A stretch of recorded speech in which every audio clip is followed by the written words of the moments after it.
Bienvenidos oficialmente a la última clase de nuestro lindísimo curso sobre judaísmo, magia, misticismo y milagros. Ya hicimos la clase de milagros, ya hicimos la clase de magia, ahora nos falta la clase de misticismo. La clase de misticismo va a tener un recorrido donde vamos a hacer dos partes. Primero vamos a hacer una primera parte donde vamos a hablar un poquitito del acontecimiento máximo, el acontecimiento más místico de todos los acontecimientos místicos que ocurren en el Talmud, que es el Maaseh HaPardés, el acontecimiento del Pardés, del cual Dalia va a hablar bastante. Yo les voy a hacer una pequeña introducción y después ya largamos. Después Dalia va a hacer casi toda la clase, o sea, va a contar, bueno, siempre es así. Entonces, bueno, va a contar un poquito, el Maaseh HaPardés lo va a contar un poquitito también las relaciones entre el Maaseh HaMerkabah, que es un párrafo, un acontecimiento que se basa en Ezequiel 1, en el libro de Ezequiel, en el profeta Ezequiel 1, que tiene una visión, entonces, que es Maaseh HaMerkabah, y Maaseh Bereshit, que tiene que ver con todo lo que es la creación. Y después yo voy a hacer un semicierre, y después Dalia tiene un cierre súper sorpresivo, impresionante. ¿Ok? Así que bueno, señoras y señores, arrancamos. Pardés. ¿Qué es el Pardés? Después Dalia les va a explicar qué es el Pardés, pero vamos a hablar vamos a ubicarnos en tiempo. Pregunta, ¿se acuerdan quiénes eran los Tanaim y quiénes eran los Amoraim? Bueno, Dani está por ganarse su primer churrito. Dani, ¿quiénes eran los Tanaim? Tanaim son los Jajamim de la Mishnah. Exacto. Que es la primera parte del Talmud. Y los Amoraim son los de la Gemara, que es la segunda parte. Bueno, primer churrito Joy para Dani. Bueno, se lo fue Joy. Bueno, entonces, apenas venga Joy, acuérdese. No. Bueno, dentro de un ratito Dani se gana su primer. Bueno, entonces, acuérdense, Tanaim o Amoraim. Esta pregunta, a ver si la saben. Los sabios del Pardés, ¿fueron Tanaim o Amoraim? Bueno, a ver, ¿alguien me lo transmite mentalmente? Marisol. Bueno, como dijo Marisol, Tanaim. ¿Ok? Acuérdense. O sea, Marisol quiso decir Tanaim y... No, Amoraim, claro, Amoraim no, Tanaim. Exacto, entonces bueno, porque es así. Vamos a recordar la secuencia. Se destruye el segundo templo. ¿En qué año se destruye el segundo templo? Dani, fácil para vos. 70 después de Cristo. Entonces, se destruye el segundo templo. ¿Quién fue el primer jajam que hace la huida de Jerusalén hacia la ciudad de Yavne? Urgente. Rabbi Yohanan ben Zakkai. ¿Ok? Rabbi Yohanan ben Zakkai tiene 3 alumnos, que ya los nombré algunas veces: Rabban Gamliel, Rabbi Eliezer y Rabbi Yoshua.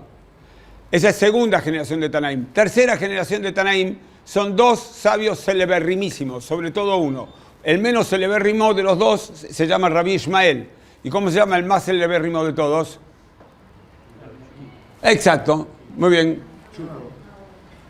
Bueno, entonces, Joy, tenés 2 churritos para Dani, un churrito para Marisol y un churrito, ¿tu nombre?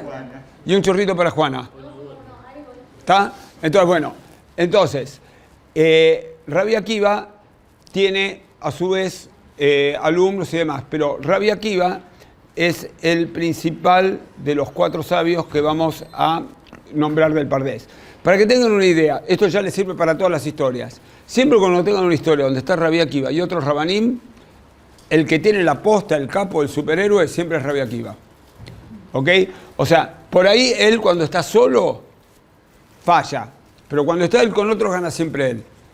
Entonces, vamos a recordar un poquitito quiénes eran los 4 sabios que subieron al Pardés. ¿Crees que lo cuente yo o ya arrancas vos? Bueno, me contengo, me aguanto, sufro y le paso el micrófono a mi queridísima compañera.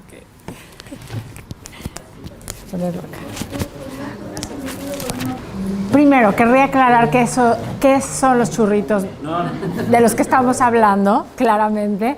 Es un tipo de antojito mexicano que es una especie de...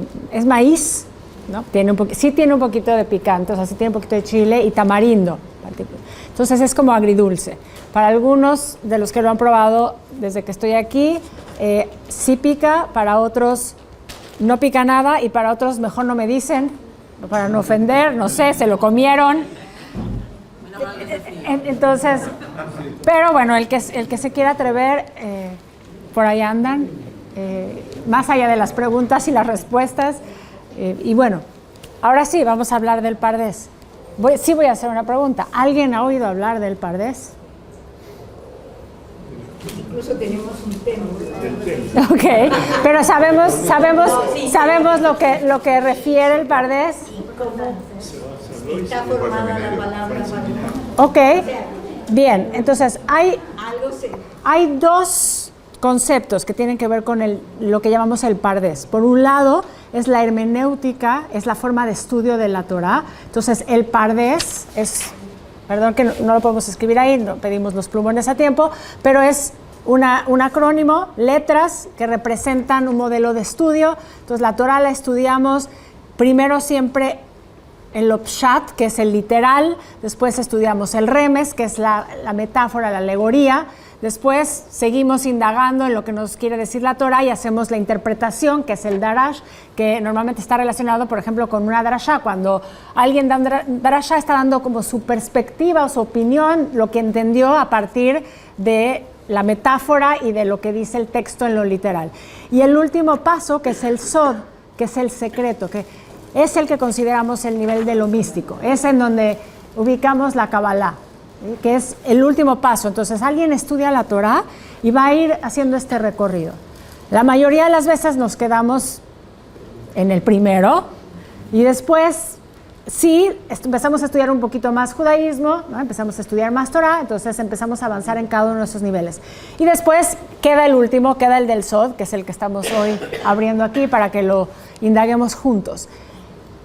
Por el otro lado está este otro concepto del pardés, que tiene que ver con lo que refieren los sabios en el Talmud. El pardés representa el estado místico, el estado de iluminación. Es la traducción de la palabra pardés, es huerto. Entonces, cuando hablamos del huerto, se entiende en el nivel del remes y después hacemos un drash, después hacemos una interpretación de esto, que es esa experiencia que nos lleva a ese estado extático, a ese estado místico, ese estado en donde pasa, de hecho, la profecía, en donde pasa la magia, el llegar al estado de entender los diferentes niveles y un poco atraviesa todo lo que hemos venido diciendo en cada una de las clases. Sí, quería decir que pardés viene del persa. Y que está en la palabra paraíso también. Sí. Entonces se asocia a algunos, obviamente, pensar en que podemos tener la oportunidad de regresar al estado original, digamos que sería el estado primordial del ser, que es el que permite que podamos entender más allá de solo lo literal que estamos leyendo en la Torá. Entonces, justamente el tema de hoy tiene que ver con cómo la mística se ve reflejada en el pensamiento del Talmud. De hecho, lo vamos a ver desde la Mishnah. La mística, por principio, la tendríamos que entender como la búsqueda, ¿no? Ya lo habíamos hablado de esto, como la búsqueda de todo eso que está en lo oculto, que no está claro, que no puede tener una explicación solamente a través de lo racional, tiene que ver con una búsqueda natural del ser humano. A todo lo que no podemos responder a través de la lógica, ¿sí? Empezamos a tratarlo de responder por otros medios. Ese es el camino del místico, el buscador, el que está buscando las respuestas a las grandes preguntas que no se pueden resolver con un 1, 2, 3. ¿Sí? Y pasa por el pensamiento judío continuamente.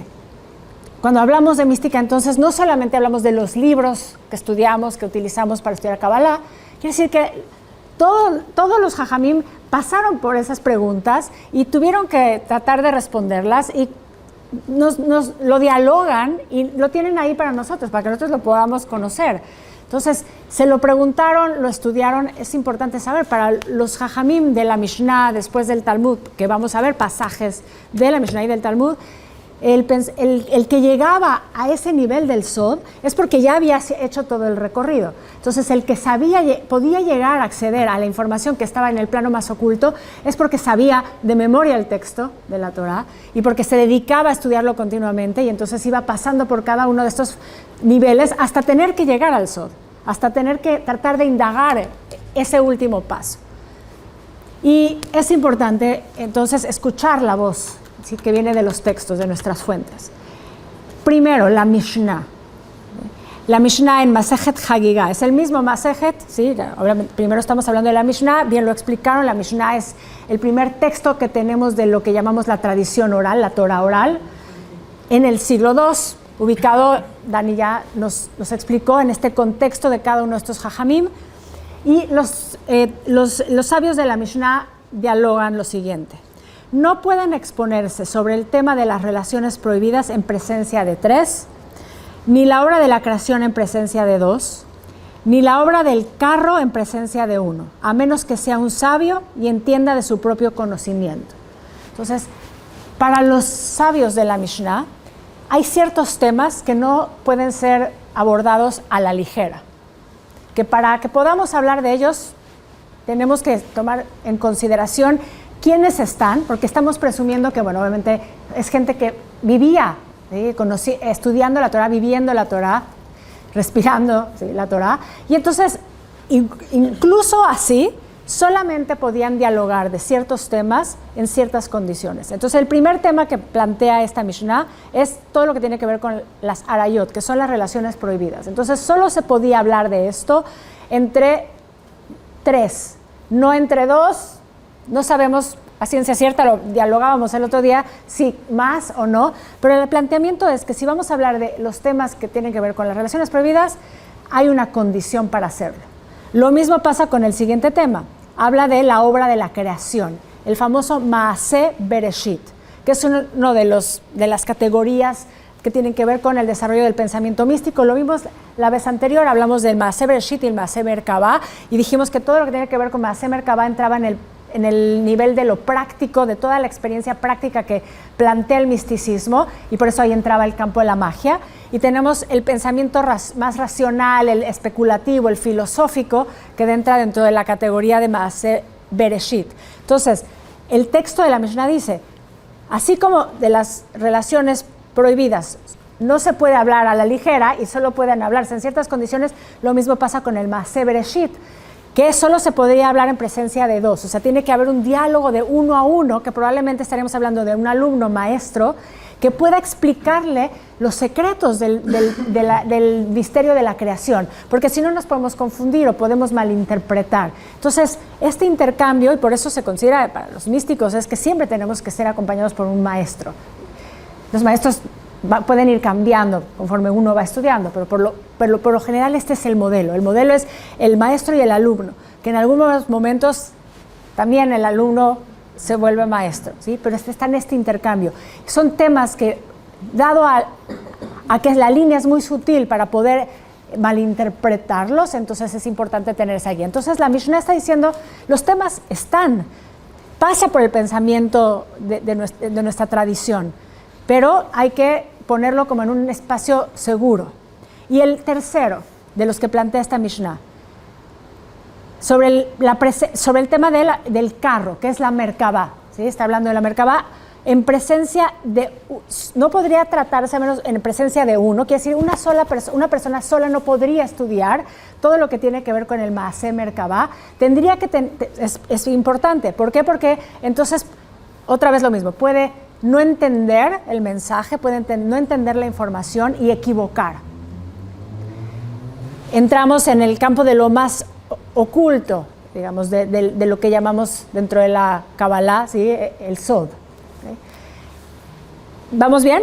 ¿Sí? Entonces, los sabios de la Mishnah tenían claro que no se puede hablar de cualquier tema, ni cualquiera puede hablar de todos los temas, y por eso nosotros hemos escuchado muchas veces que la Kabbalah no la debe estudiar solamente una persona que haya cumplido 40 años, partiendo del principio que ¿quién es el famoso? Ahora sí voy a hacer una pregunta. ¿Quién es el famoso sabio de la época de la Mishnah? Rabbi Akiva, que tenía 40 años cuando empieza a estudiar, ¿sí? Sabemos la historia de Rabbi Akiva, más o menos sabemos que era una persona, era un trabajador de tierra, conocía a la mujer se enamora, ellas tenían una familia de dinero, ella se encarga de su educación, sabemos, etcétera. Dani, si no, después nos da más detalle de la vida de Rabbi Akiva, pero lo importante es entender que muchas de las ideas que tienen que ver con el estudio de la mística, el estudio de lo que llamamos Kabbalah, están enraizadas en este diálogo que tuvieron los sabios, ¿sí? Entonces, no cualquiera, no en cualquier momento, no en cualquier circunstancia, ¿sí?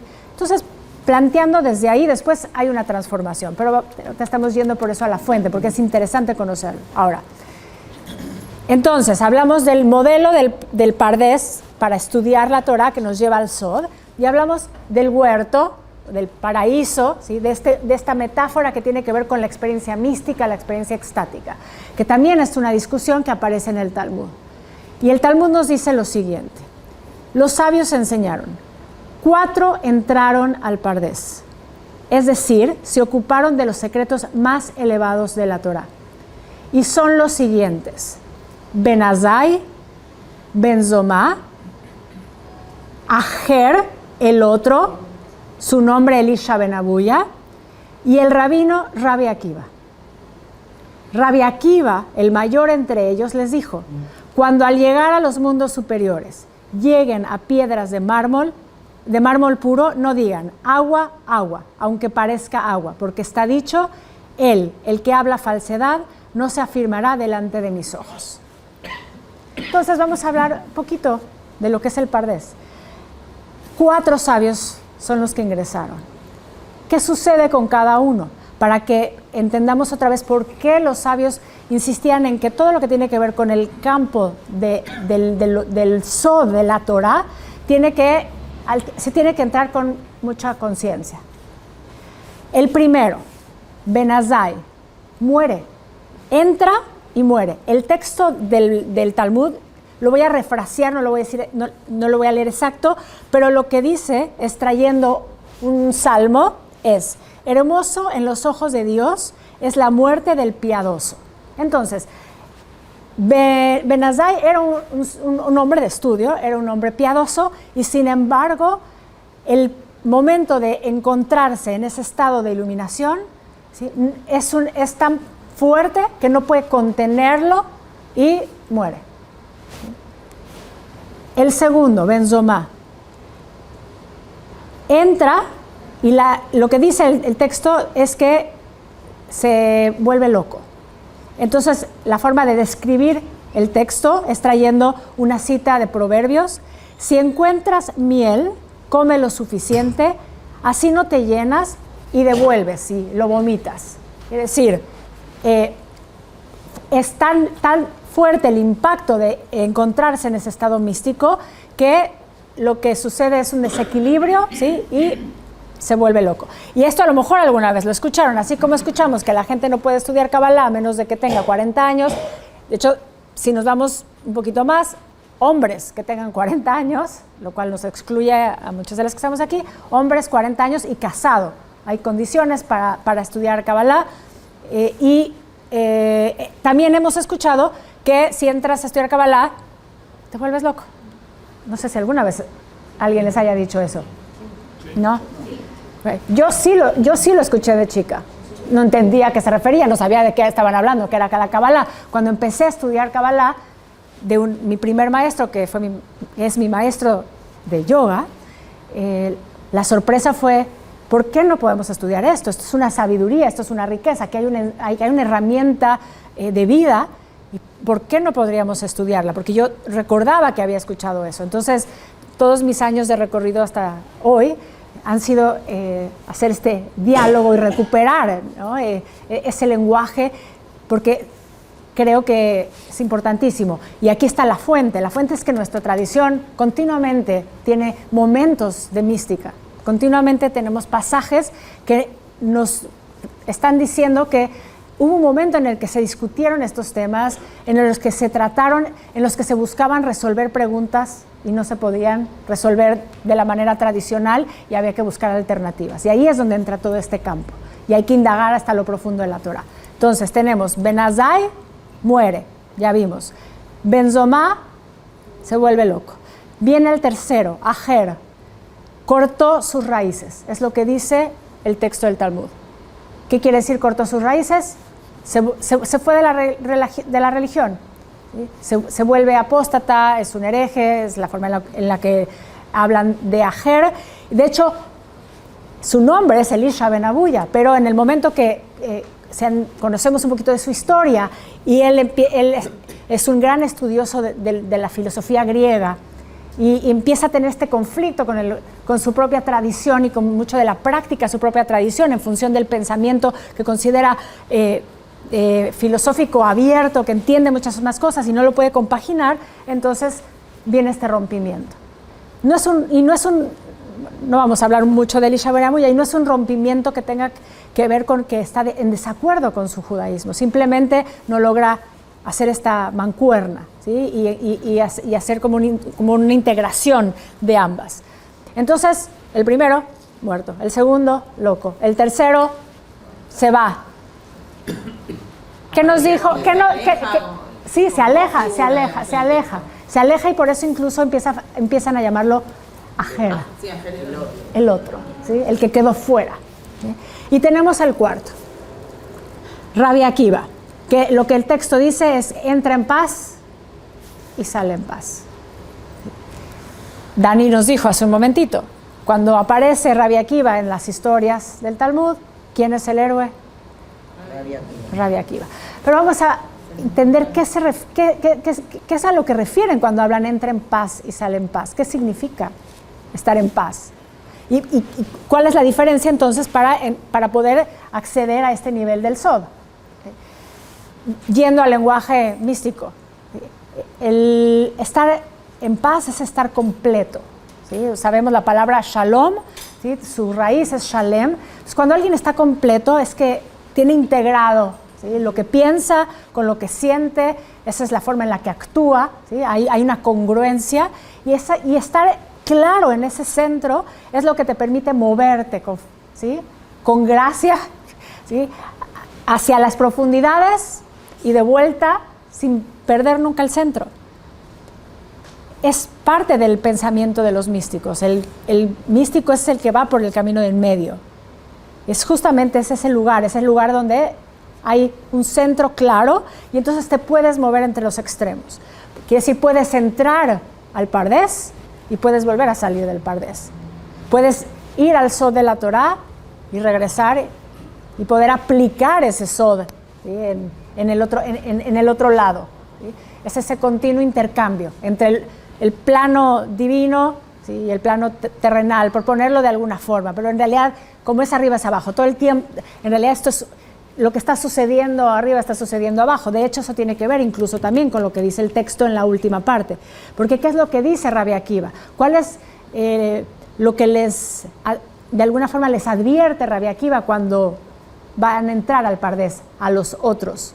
Les dice: al llegar a los mundos superiores, lleguen a las piedras de mármol puro, no digan agua, agua, aunque parezca agua. ¿Sí? No se vayan a confundir. El agua es, ¿sí? Cuando tú estás frente a un espacio de agua, ¿qué es lo que ves? Un reflejo. Entonces, en realidad, pensemos, ¿sí? No pienses, no te equivoques, ¿sí? Hay que tener claro, o sea, hay que entender dónde queda cada uno de los niveles, pero para eso hay que entrar en paz y salir en paz, ¿sí? Porque claro, si no te confundes, si no te desequilibras, claro, el extremo es la muerte, ¿sí? Obviamente lo plantean porque, bueno, de alguna forma es importante para los sabios ponernos en el contexto y entender que, otra vez, entrar a estudiar misticismo, entrar a estudiar Kabbalah, hay que hacerlo con mucha preparación, hay que hacerlo con conciencia, hay que hacerlo de la mano de una guía, hay que entender, ¿sí? Esta dinámica en la que, así como está el templo espiritual, está el templo en lo físico. Nosotros estamos acá, pero nuestro trabajo es, mientras más dedicamos a ese proceso interno, a ese trabajo de búsqueda del Sod, entonces tenemos la posibilidad de empezar también a acceder al otro, ¿sí? Es un trabajo de toda la vida. Por eso creo que la Kabbalah para mí es una forma de vivir, es una forma de despertarte y relacionarte con el universo y estar continuamente interactuando. Entonces, tenemos el Pardes como modelo de estudio de la Torah y tenemos el Pardes, esta es historia que nos cuenta el Talmud con estos 4 sabios. Y cada uno de los temas que están justamente en esa línea en donde no podemos resolverlos muchas veces en la razón y tratamos de buscar cómo solucionarlos desde lo místico, están continuamente planteados en los textos, en la tradición. Lo vimos la semana anterior, por ejemplo, hablamos de la magia y hablamos de la creación del golem. ¿Sí? Y dijimos, hay un texto, por ejemplo, que nos plantea que hay un código que tiene que ver con las letras y que tiene que ver con la combinación de las letras y la posibilidad de crear. Entonces, tenemos un texto que ya discute y habla sobre estas cosas. Bueno, si vamos a la base es la Torah. La base, y después tenemos todo el Tanaj. Y pasa ahí, y por ahí podemos entender cómo se van desarrollando estos temas que no tenemos cómo aclararlos, pero que los tenemos que confrontar. Y uno de esos temas tiene que ver con la muerte. Y la muerte es un tema que es tan complejo que la mayoría de las veces acabamos teniendo que entrar al campo de la mística para poderlo resolver. De hecho, la semana pasada estuvimos hablando de eso. Estuvimos hablando de la posibilidad de este intercambio que tenemos con las almas que no están. Estuvimos hablando con esta posibilidad. Entonces, nada más quería yo traerles algunos momentos antes de llegar al Talmud y verlo reflejado en el Talmud, de cómo a veces tenemos que quedarnos en un lugar y después confiar porque no tenemos la respuesta clara con respecto a ciertos temas. Y en el tema de la muerte específico, en Génesis 5:24, el texto nos habla del famoso Enoch, a lo mejor han oído hablar de él, y que es parte de una genealogía antes del diluvio, o sea, que aparece nos hablan. La Torah nos habla siempre de estas listas genealógicas y aparece este personaje del cual no sabemos nada y lo único que sabemos es caminó con Dios. Cuando se habla de él, caminó con Dios, luego ya no existió porque Dios se lo llevó. Por ejemplo, aparece un texto de la Torah. Ese texto de la Torah nos da una definición exacta de la muerte, nos dice, ¿este personaje murió o no murió? Para los místicos, no. Para los místicos este es el primer personaje o este es el primer momento en donde se habla de la muerte sin poderse resolver. Y como no lo podemos resolver, entonces vienen los místicos y nos empiezan a decir, este es un personaje que este Dios que caminar hacia Dios quiere decir que se transformó y después hay todo un montón de textos que hablan de Hanoch como que se transforma en un ángel. ¿Tú sí lo conocías esa historia? Parece que alguna vez. Ok.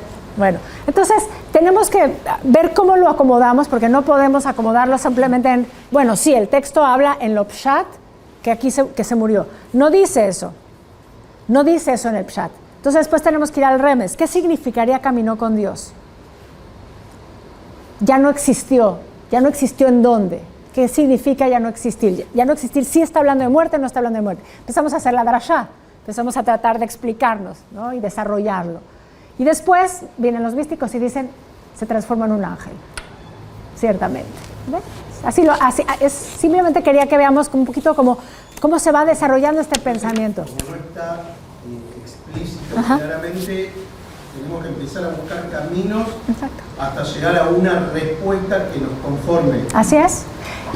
Hay todo un cuerpo de literatura rabínica, conocido como Midrash, que viene a resolver muchos de estos momentos. Y luego está toda la mística, que va a encontrar estos momentos y decir, ahí me voy a quedar hasta llegar al fondo. De hecho, normalmente cuando estudiamos Kabbalah y vemos estos pasajes, decimos, sí, qué emoción, ahí queremos quedarnos un rato. ¿Por qué? Porque es una oportunidad para justamente desarrollar ese pensamiento, trabajar y buscar esos lugares. Es entretenido, es lindo y hay mucho escrito sobre esto. Otro pasaje del que ya estudiaron en la primera sesión con Rav Dani el famoso Eliyahu. ¿Vieron la historia? ¿Qué pasa con Eliyahu? Mientras seguía caminando y hablando, un carro de fuego con caballos de fuego apareció de repente y separó a uno del otro, o sea, separó a Eliyahu de Elisha, su alumno, y Eliyahu subió al cielo en un torbellino. Tenemos una imagen que si la tratamos de recrear, hay muchas veces que se recrea y vas a internet y vas a encontrar un montón de imágenes que tratan de replicar esto. Pero esto no tiene una explicación en la lógica, no tiene una explicación en lo racional. Es una imagen para los místicos mística. ¿Sí? Está este personaje, está el otro, y de repente fuego, caballos que por lo visto vuelan, porque estos lo llevan hacia, ¿sí? Lo elevan, ¿sí? Y sube al cielo. ¿Sí? Entonces, toda esta imagen, todas estas ideas están dentro de nuestra psique, digamos, están dentro de nuestra tradición, y lo que vamos a hacer es buscar cómo interpretarlas. Está el Midrash, que para los Jajamim es tan válido como la Torah misma, ¿sí? Tiene ese sostén de todos esos momentos de la Torah que no se pueden explicar, pero también es considerado que viene de Dios, ¿sí? Dios va dándole la oportunidad a estos sabios de recrear esos momentos. Lo mismo pasa para los místicos, creen esto, ¿sí? Que llegar al Sod no es que estamos solamente interpretando según lo que nosotros necesitamos, sino es lo que el propio texto está ahí para revelarnos. ¿Okay? Uno más, antes de llegar al Talmud y pasarle el micrófono a Dani. Isaías. Él destruirá, bueno, a lo mejor dos, porque hay uno muy importante, porque se conecta con el otro. Isaías, Él destruirá la muerte para siempre. Mi Señor Dios secará las lágrimas de todas las caras y pondrá fin al oprobio de su pueblo sobre toda la tierra, porque Él es Dios quien ha hablado, ¿sí? Destruirá la muerte para siempre. Por ejemplo, esta idea de tratar de resolver un tema que no podemos resolver en lo racional, que nos atraviesa como seres humanos y que continuamente tenemos que confrontar y que no sabemos qué hacer con él. Entonces viene un profeta y dice, en algún momento esto también va a dejar de existir. ¿Y cómo va a dejar de existir? Bueno, Dios va a hacer un montón sabemos, el profeta Isaías, los huesos van a volver a levantarse. Tenemos un montón de... ¿Cuándo vamos a imaginar que los huesos realmente se pueden levantar? Hoy alguien me decía, en México tienen a Coco. Alguien lo dijo, no sé si aquí o me lo dijeron, no sé, alguien me lo dijo esta semana, cuando estábamos hablando de este tema. Claro, es lo mismo, ¿sí? Se necesita buscar respuestas a estos temas, porque no podemos concluirlos, ¿sí? No podemos darles una respuesta fija, finita, y entonces empezamos a tener que ir a la mística. Tenemos que empezar a crear, ¿sí? Dejar que nuestra mente vaya a esos lugares, y lo que dirían los cabalistas es que eso es acercarnos cada vez más al Sod. O sea, que cuando estamos haciendo ese proceso vamos hacia allá, vamos hacia el Sod. Ezequiel. De hecho, Ezequiel tiene una de las imágenes más impactantes que tienen que ver con los temas que dan pie para poder desarrollar en la mística, que es parecido a lo que pasa con Eliyahu, pero con la famosa imagen de la Merkabá, ¿sí? El capítulo 1 de Ezequiel. Ezequiel está frente al río Quebar, está parado ahí y de repente empieza a relatar cómo voltea hacia arriba, el cielo se abre y él ve una imagen. ¿Alguna vez han escuchado, leído, se acuerdan de esta imagen de Ezequiel? Ezequiel lo que ve es una especie de carro que tiene ruedas, las ruedas tienen ojos, las ruedas están arriba de las ruedas, hay una especie de seres, serafim, que son una especie de ángeles o no, quién sabe, que tienen 4 caras. La cara de un lado es humana, pero la cara del otro es de un buey, la otra es de un águila, no me acuerdo cuál es la otra, pero fuego, luces y el trono divino, con una imagen de una especie de hombre sentado. También hay zafiro en el piso, como una especie de piedra brillosa. Un montón de elementos. Es una imagen que no puede explicarse en lo racional, que tiene que ver con algo que no podemos definir, y sin embargo pasa por el pensamiento de la tradición, pasa por ese lugar de lo místico, y vamos a ver cómo lo abordan los sabios del Talmud. Bueno, pregunta a la clase. Así que Joy, tenés que empezar a trabajar nuevamente. Pregunta a la clase. Si ustedes están en el cementerio y agarran un Sefer Torah y lo abren, ¿está permitido o prohibido? A ver, de vuelta. Yo voy al cementerio, abro un Sefer Torah. ¿Permitido o prohibido? Debe estar prohibido. ¿Por qué? Porque nunca lo vieron hacer. ¿Ok? Ahora, efectivamente está prohibido, con lo cual, cuando puedan abrir, convidad chorritos. Acá Luis se ganó uno y por allá hubo otro. ¿Alguien ya lo probó? ¿Ya se atrevió? Sí, Maricel. Bueno, yo por ahí tenés que repartir también. No puede no ser picante. Bueno, entonces les cuento. Bueno, valoro aparte yo que ni siquiera tapa. Sí. O sea, Joy da una buena, Sabrina da una buena respuesta que podría ser por un tema de Tumao Teorá, pero es por algo mucho más simple, que es que los muertos no pueden cumplir mitzvot. Entonces, si nosotros cumpliéramos mitzvot, en donde los muertos están cumpliendo mitzvot, estaríamos haciéndole algo que se llama Loek Larash, no sé cuánto, Kono. O sea, como que, algo así como que el que se mulda del que no puede, es como que se estuviera burlando de su creador. Entonces, por eso uno no puede usar tefilim o ponerse talid en el cementerio. Está prohibido. Ustedes no van a ver a nadie con talid. ¿Por qué? Porque los muertos nos verían usando el talid, les agarraría envidia. Porque dicen, claro, este puede usar... O sea, hay gente que piensa que usar talid o ponerse los tefilín es como un placer enorme que nos damos. Entonces, el que piensa eso dice, el muerto está, lo ve, le tiene envidia, no lo puede hacer. Entonces, estaban un día caminando dos sabios. Un amorá de primera generación de Israel llamado Rabbi Hía y un discípulo del llamado Rabbi Jonatán.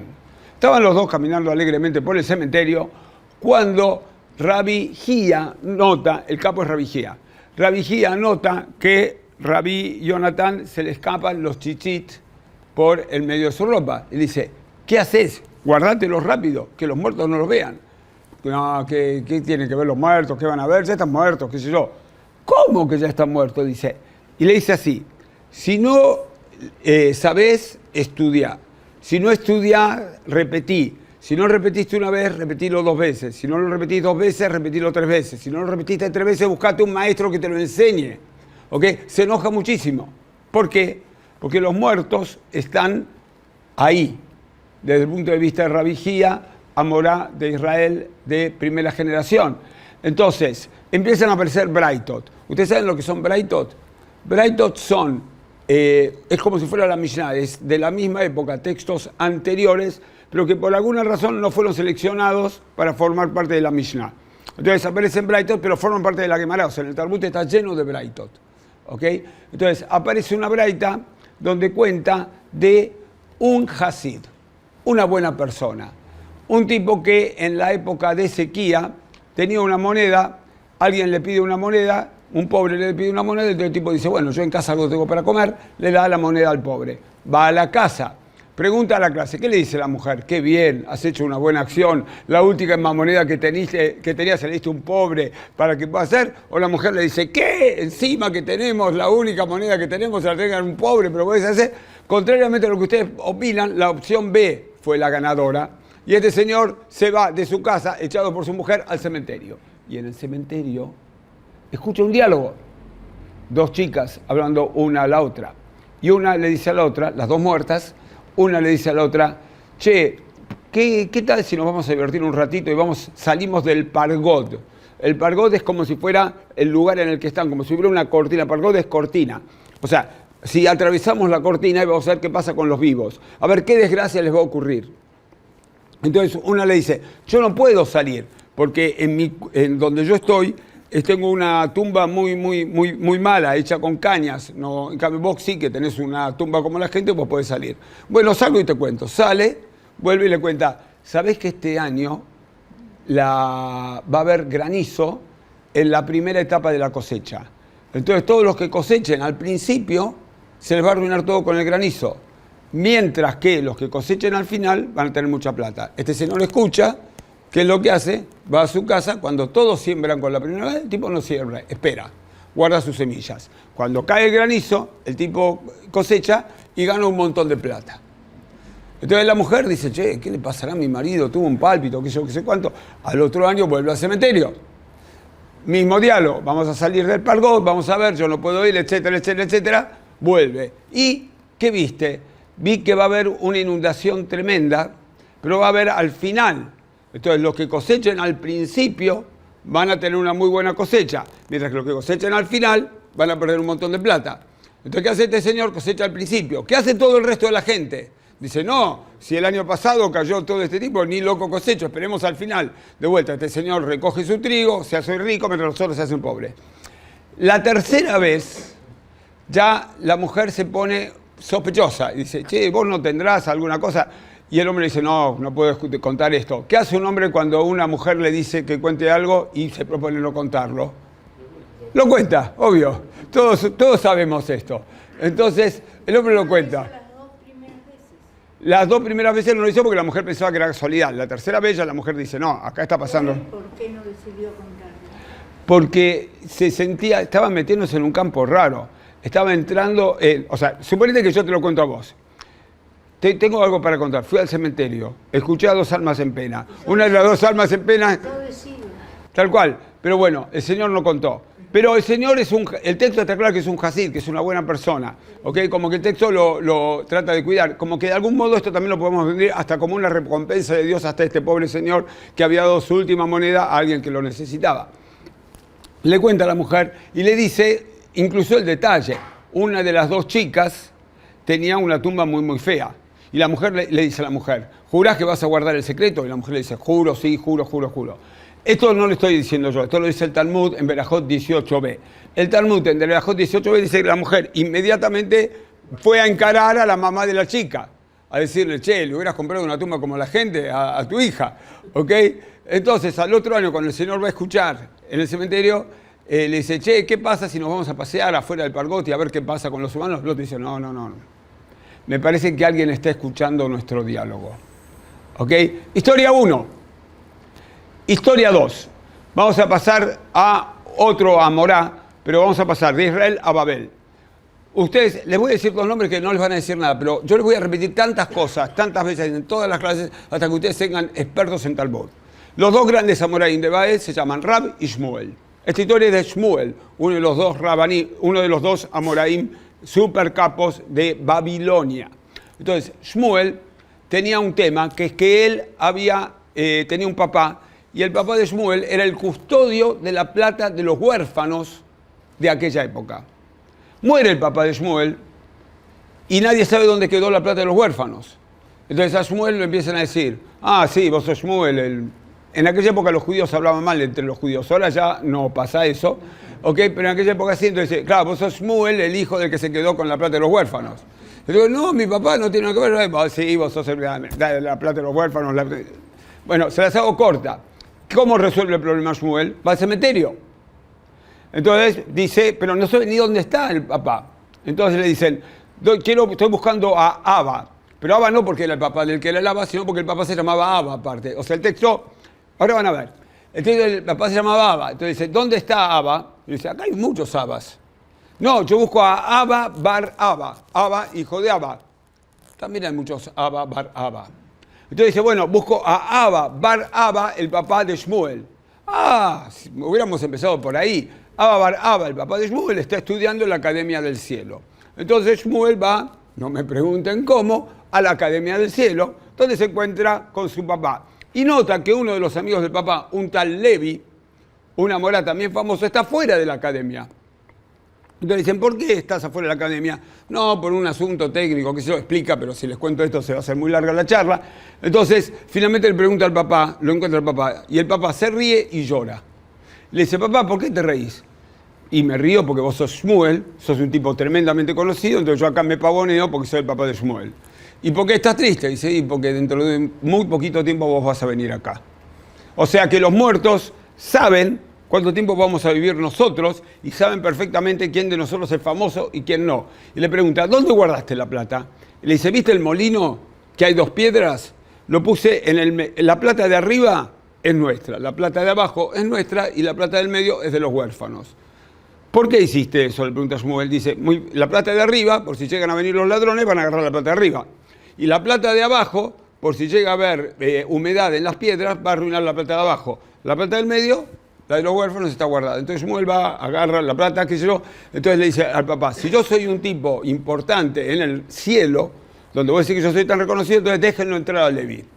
El papá va, habla con alguien, no sabemos con quién, vuelve y dice, puede entrar Leví, entra Leví, baja Shmuel. Y tercera historia, la más divertida de todas, chiquitita. Había una viuda también a la cual le debían plata. Entonces la viuda tenía la plata escondida en alguna parte. Entonces va un señor a preguntarle a la viuda. No me pregunten cómo, llega a la tumba de la viuda, habla con la viuda, la encuentra, o sea, porque fíjense que no estaba en la Academia del Cielo, estaba abajo, y le dice, ¿dónde guardaste la plata? Le dice, la guardé en la puerta, debajo de la entrada, que yo, bueno, le encuentra y dice, y por favor, y anda a ver a, digamos, Josecita, porque Josecita, que me traiga un peine, porque se va a morir pasado mañana, entonces que me traiga el peine, por favor. Entonces, pregúntenme ustedes cómo hacemos para transformar un peine físico en un peine capaz de peinar a un muerto que busca su elegancia en ese momento. ¿Cómo hace un vivo para hablar con un muerto? ¿Cómo hace alguien para llegar a la Academia del Cielo? ¿Cómo hace alguien que está muerto para predictar lo que va a pasar en la tierra? Todas esas preguntas que nos hacemos en el texto no tienen respuesta, pero están en nuestras fuentes. ¿Qué es lo que nuestras fuentes dicen? Clarísimamente hay conexión entre el mundo de los vivos y el mundo de los muertos.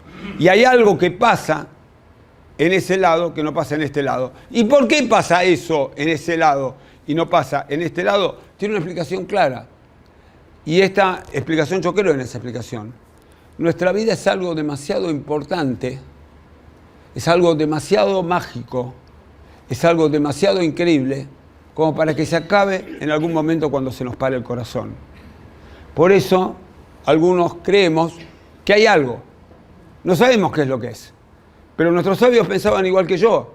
No puede ser que algo tan maravilloso, tan único, tan especial, tan increíble, como la vida de cada uno de nosotros los que estamos acá, termine en ese momento. Y no haya algo en lo que nos transformemos, algo en lo que permanezcamos, algo en lo que podamos seguir, porque es evidente que somos únicos en el universo, somos únicos en el cosmos. No hay otro Lucas, no hay otra Marisol, no hay otra Sabrina. Somos nosotros los que estamos acá. Somos únicos, somos especiales, somos distintos, somos diferentes, somos mágicos. Y eso debiera estar como una creación divina para siempre. Señoras y señores, estamos muy cerquita de terminar nuestro hermoso curso sobre milagros, magia y misticismo en el judaísmo. Vieron un poquitito todas las cosas que fuimos viendo y lo voy a terminar como a mí me gusta terminar casi todas mis clases, que es, como todos ustedes saben, Dios le entregó la Torá a Moshe, Moshe se lo entregó a los profetas se lo entregaron a los sabios se los entregaron a los Tanaim a los Amoraim a los Rishonim a los Saharonim a los maestros de mis maestros, los maestros de mis maestros se los enseñaron a mis maestros, y nosotros hoy seguimos transmitiéndonos la Torá que Moisés recibe de Dios y nos llega a nosotros a través de cada una de las palabras, de los comentarios y las cosas que nos decimos entre todos. Pero falta el gran final. Así que, Dalia. Bueno, un poquito nada más como para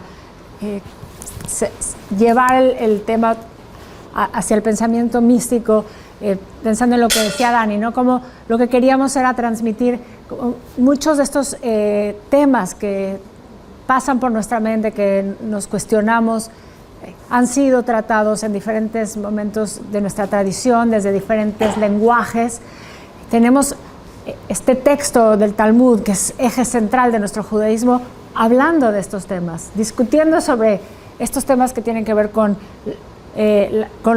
los espíritus, con la posibilidad de mantener este diálogo con las personas que ya no están físicamente y que se vuelven espíritu, con alma. También hablamos del tema de la magia, que de alguna forma aparecía la creación, la posibilidad de crear seres, como lo vimos, del golem. Había un pasaje en el Talmud, hay en los textos místicos propios de la mística, pero existen pasajes en el texto del Tanaj que nos muestran que hay un mundo que es más allá de lo que está a simple vista, ¿no? Que hay muchas posibilidades. En textos como por ejemplo el Zohar, me hacías pensar, el texto del Zohar, por ejemplo, decías que no podemos entender que la vida sea finita, ¿no? Y tenemos esta necesidad de buscar y mantener esa continuidad. Entonces el texto del Zohar, por ejemplo, dice: todas las almas están sujetas a la transmigración, por ejemplo. El famoso concepto del Gilgul HaNeshama, de la circulación de las almas. Bueno, es un concepto que para algunos de la tradición no se piensa igual, no se entiende igual, pero claro, los místicos dicen, bueno, no tenemos solo esta vida, tenemos un montón.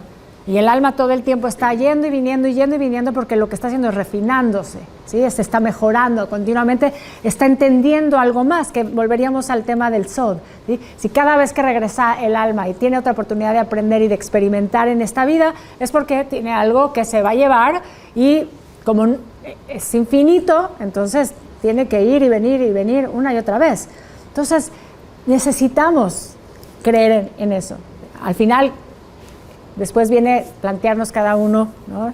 Qué de esto nos resuena y validarlo. Me preguntaban algunos de estos temas la semana anterior. De hecho, había quedado un tema que tú dijiste que yo tenía que hablar algo de eso hoy. Sí. Pero ahorita no me estoy acordando, pero a ver si nos viene. Y mientras eso pasa, igual para cerrar, agradecerles primero, ¿no? Compartir, abrir este diálogo. Para mí, la Kabbalah es una forma de vida. Para mí es amanecer todas las mañanas, ver el cielo, ver ese infinito y decir, ay, vamos a aprender, vamos a ver qué vamos a aprender hoy. De hecho, una práctica para los místicos es justamente antes de irte a dormir, observar tu día y hacer conciencia de qué fue lo que aprendiste.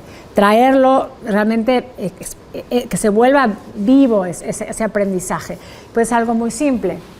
Y a veces sucede que hay días más complejos.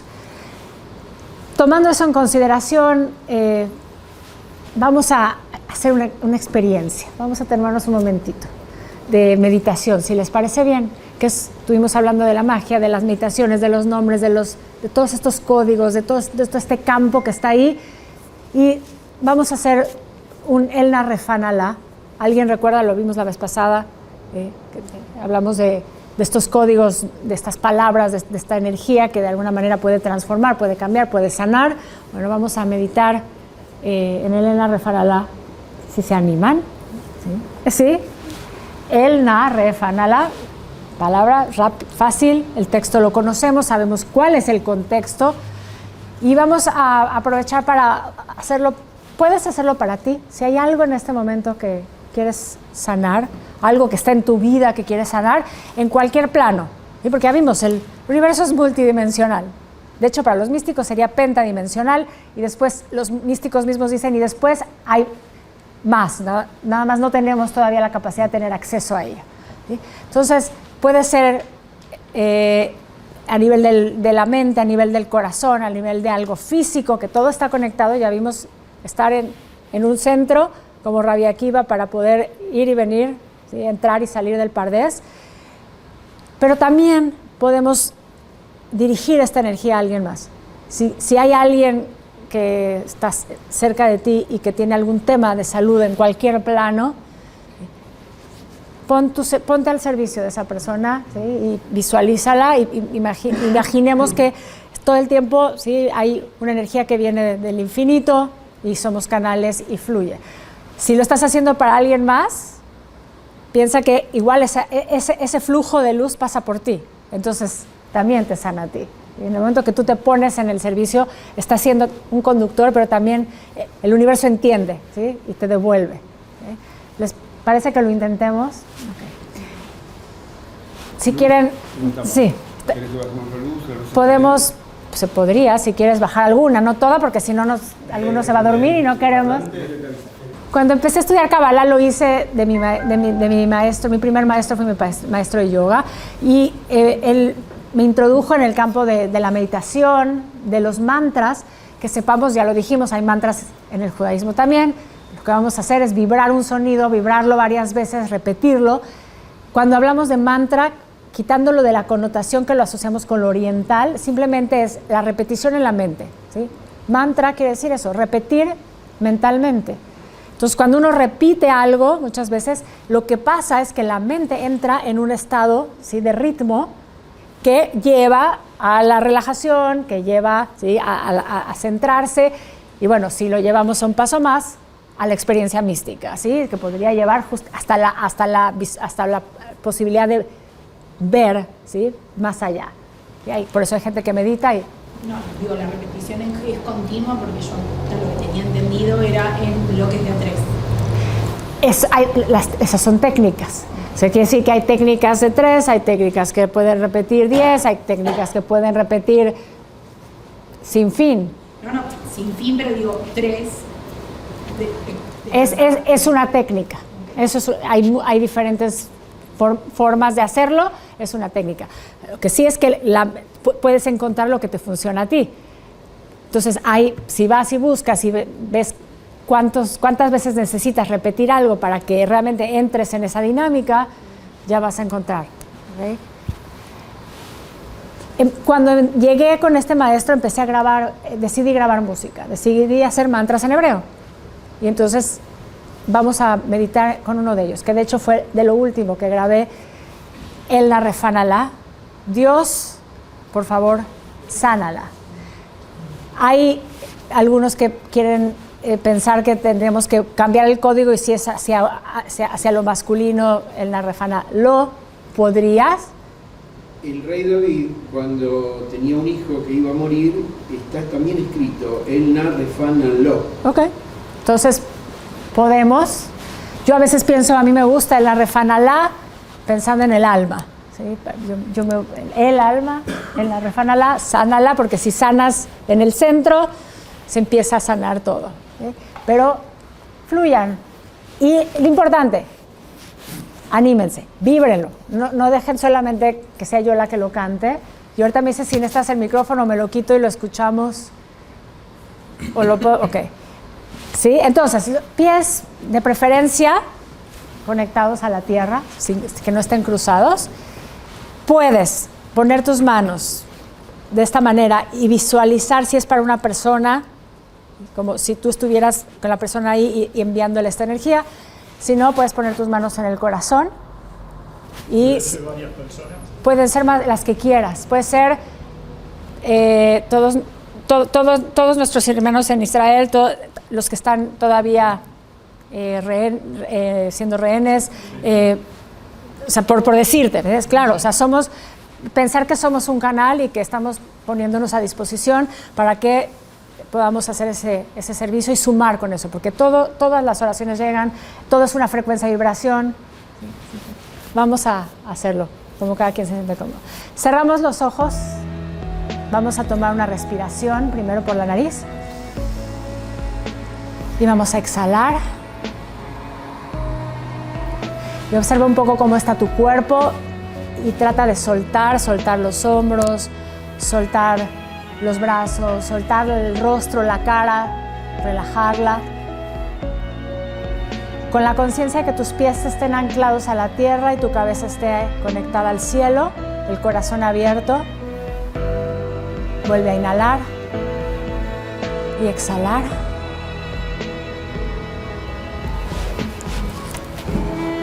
¿Podemos subir un poquito?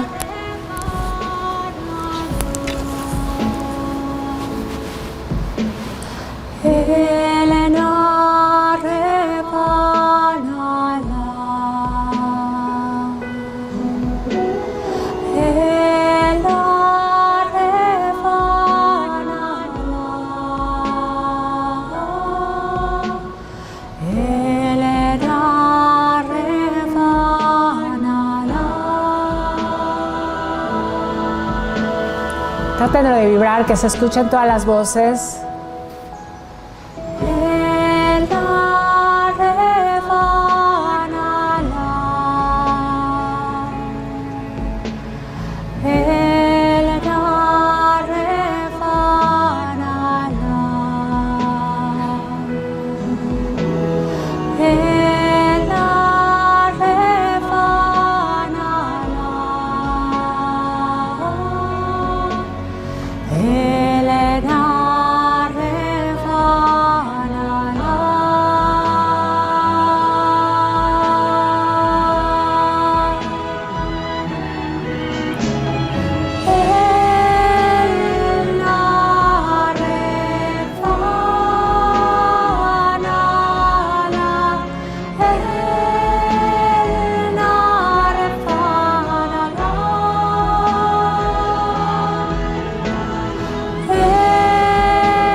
Si es para una persona, unas personas, visualízalas. Si es para ti, piensa qué es lo que necesitas sanar, es tu petición y trata de vibrar el sonido. Aunque sea quedito, aunque sea murmurado, dense la oportunidad. Recuerden que todo es vibración, todo responde a esa vibración.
Hacer una tercera vuelta.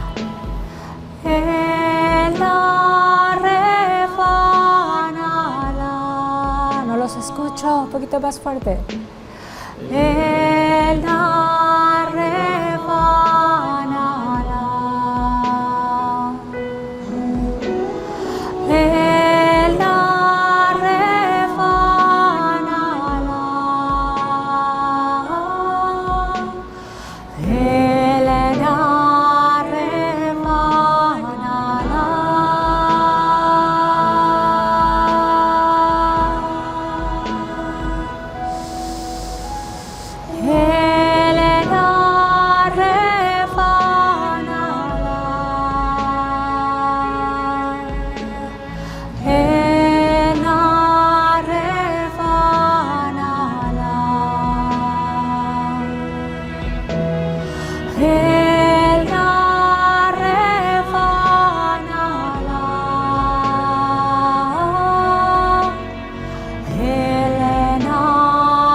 Si quieres irle bajando un poquito a la música, vamos a quedarnos con los ojos cerrados un momentito más.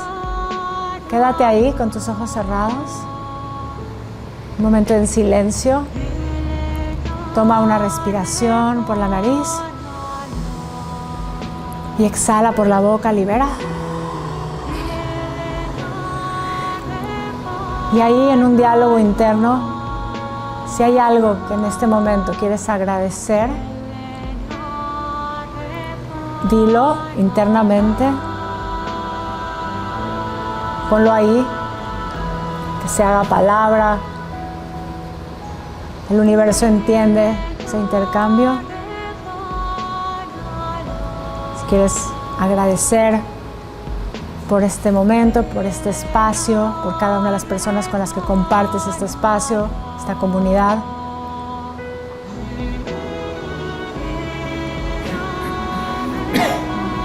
Y de mí para ustedes, gracias por recibirme. Vas a frotar tus manos, si están tus ojos todavía cerrados, aprovecha, frotas tus manos y las pones frente a tus ojos, a irte despacito acostumbrando a la luz y los vas abriendo y bajas tus manos.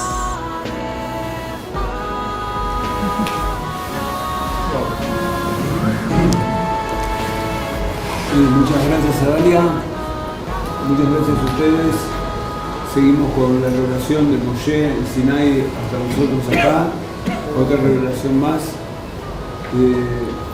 Somos lo que somos, tratamos de ser los mejores que podemos. Que Dios nos ayude siempre, nos acompañe y nos dé fuerzas para ser lo mejor de lo que podemos ser, que es mucho. Somos seres únicos, diferentes. Que Dios nos dé la fuerza, la energía y la alegría para vivir nuestra vida con felicidad. Que Dios nos cuide a todos. Gracias. Antes de terminar, en nombre de la comunidad puedo hablar yo, pero mejor las palabras que están escritas y no voy a obviar nada. Querida Dalia, queremos expresarte nuestro más sincero agradecimiento por haber dictado el curso sobre milagros, magia y misticismo. Tu presencia y conocimientos enriquecieron profundamente esta experiencia vivida. Esperamos poder contar con tu pronta visita nuevamente y queremos que sepas que las puertas de nuestra Kehilá están siempre abiertas para vos. Gracias por todo tu tiempo y dedicación y por compartir con nosotros tu sabiduría y pasión. Con afecto y gratitud, Beitzman Orjadash.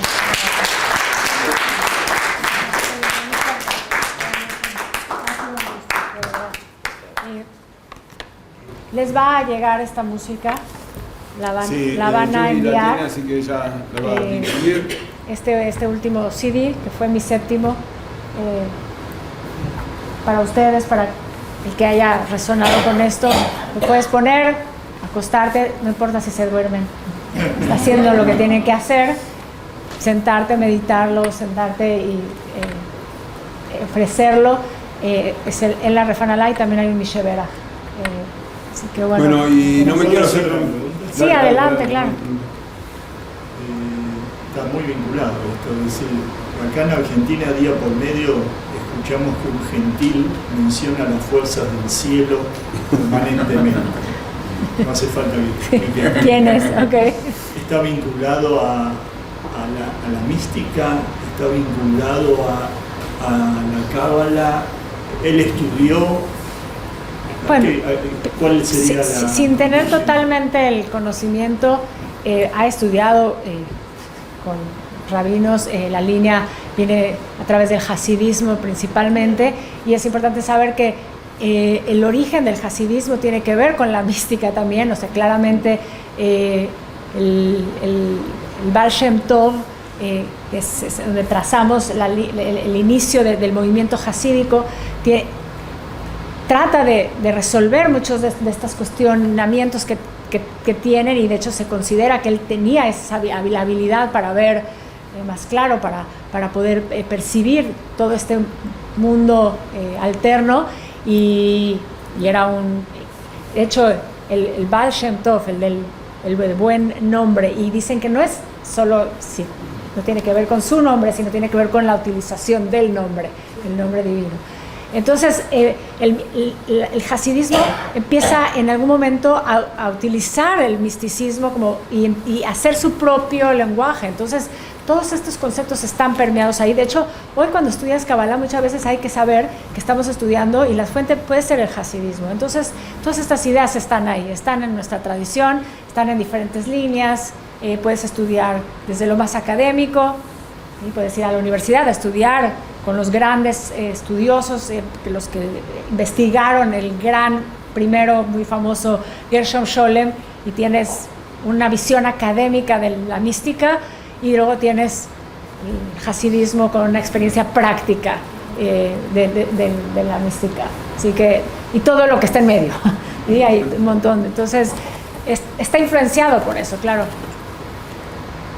Chicos, me hago propaganda. Este viernes la Drayá va a dar Dalia, así que si quieren escuchar... Ya zafaste 2 veces. Sí, no. Tres, Mati, Johnny y Dalia. ¿Okay? O sea, y pienso seguir trabajando poco. ¿Okay? Entonces, o sea, es cansador No de una los película, en serio. quitamos, Entonces, este viernes la vamos a tener a Dalia y va a ser la última prédica que va a dar Dalia como seminarista en Argentina. Esperemos que pueda dar la primera prédica como rabina muy pronto. Ya tenemos fecha, así que la vamos a estar esperando. Bueno, gracias a ustedes, me conmueve mucho estar acá siempre. O sea, yo el domingo tuve mi asmajá y la verdad fue un momento hermoso y muchos de ustedes me acompañaron. Y sé que algunos me acompañaron también mirándolo después. Estamos haciendo cosas lindas. Disfrutemos de hacer cosas lindas y que Dios nos cuide mucho a todos. Sumado a lo que dice Dani, hay una cosita más. De todas estas 3 clases, aparte de todo el conocimiento que nos llevamos, tenemos una misión, todos nosotros.